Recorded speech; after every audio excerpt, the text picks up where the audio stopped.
son las siguientes fracciones diferentes, son equivalentes. Observe cómo la única diferencia es la colocación del signo negativo, pero la primera fracción el negativo está a la izquierda, para la segunda fracción, el negativo está en el numerador, y para la tercera fracción el negativo está en el denominador. Comencemos comparándolos en una calculadora.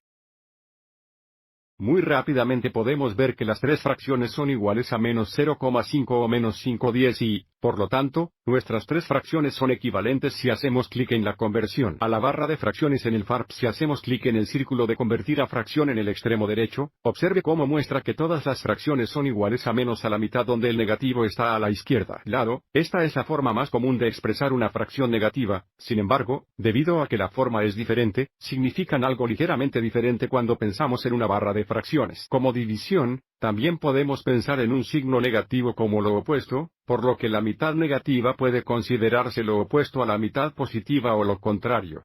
O negativo de 1 positivo dividido por 2 positivos, que de nuevo conocemos como decimales, igual a 0,5.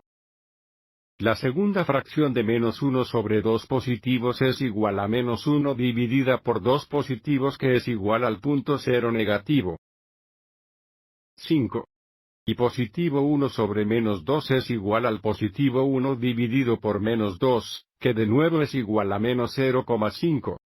Así que la palabra diferente es algo vaga, pero diría que debido a que la forma de cada fracción es diferente, las fracciones significan algo diferente, pero porque todas son iguales a 0,5, o menos a la mitad, todos son equivalentes. Y ahora vamos a simplificar algunas fracciones adicionales con signos negativos primero.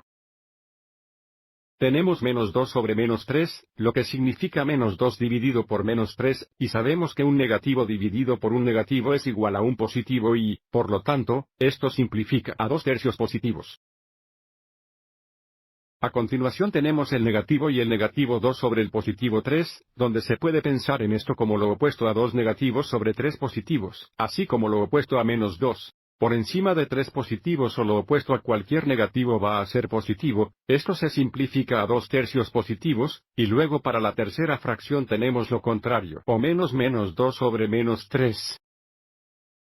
Así que escribamos esto como negativo, y luego entre paréntesis negativo 2 sobre negativo 3. Trabajando dentro de los paréntesis primero sabemos que un negativo dividido por un negativo es positivo. Esto se simplifica a negativo o lo opuesto a 2/3 positivos, que es igual a 2/3 negativos, y antes de irnos vamos a comprobar esto en el aviso de calculadora. Por defecto la calculadora nos da el resultado, y la forma decimal en la calculadora científica Desmos. Para convertir a fracciones simplificadas simplemente hacemos clic en el círculo en el extremo derecho, que es el botón convertir en fracción. Y observe cómo esto verifica nuestras fracciones simplificadas. Espero que esto te haya resultado útil.